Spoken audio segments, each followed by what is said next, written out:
Hello students, आज discuss करेंगे methods of collecting primary data. प्राथमिक समंकों को संकलित करने की रीतियां।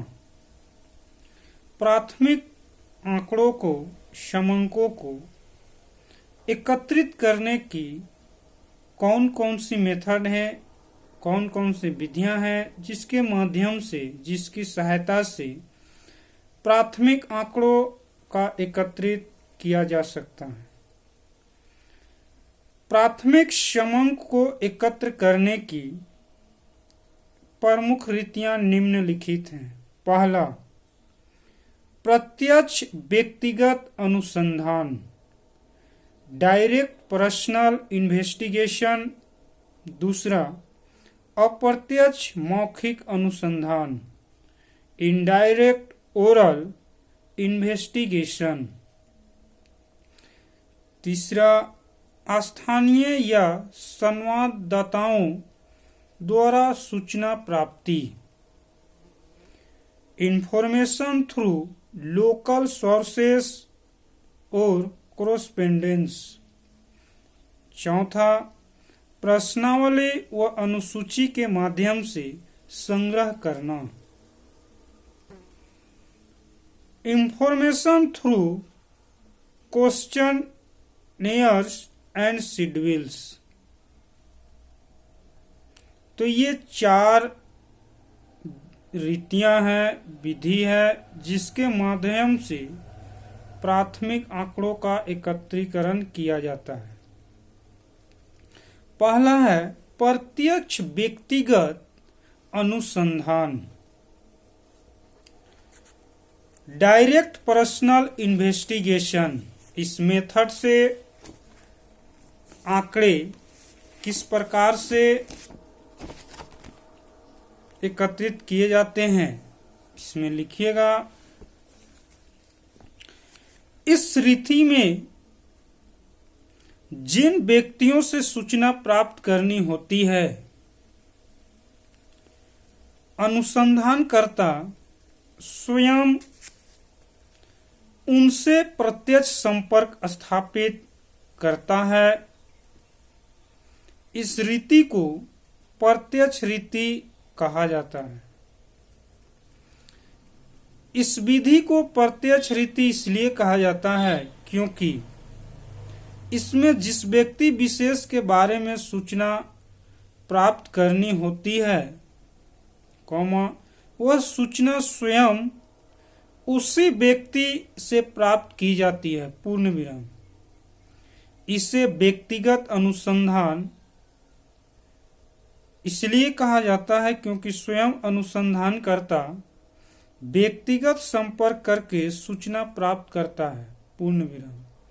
इस रीति का सर्वप्रथम प्रयोग यूरोप में ली प्ले ने श्रमिकों के पारिवारिक आय व्यय से संबंधित आंकड़े एकत्र करने तथा भारत में आर्थर यंग ने कृषि उत्पादन के अध्ययन में किया था, इसके अतिरिक्त ज्वेग तथा राउंट्री ने भी जांच के लिए यही प्रणाली अपनाई है।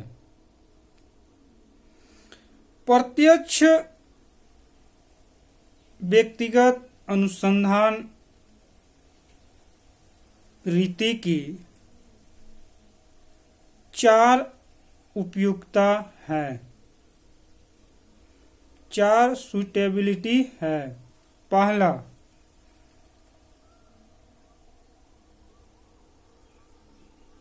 जिसका क्षेत्र सीमित हो।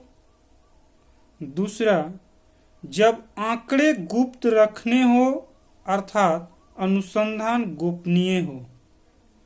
तीसरा, जब शुद्धता पर अधिक बल देना हो। चौथा, जब आंकड़ों की मौलिकता अधिक महत्वपूर्ण हो। तो ये चार स्थिति के अनुसार या इस स्थिति में प्रत्यक्ष व्यक्तिगत अनुसंधान उपयोगी माना जाता है या उपयोगी होता है।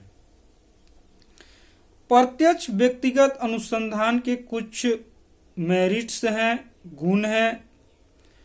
पहला, मौलिकता।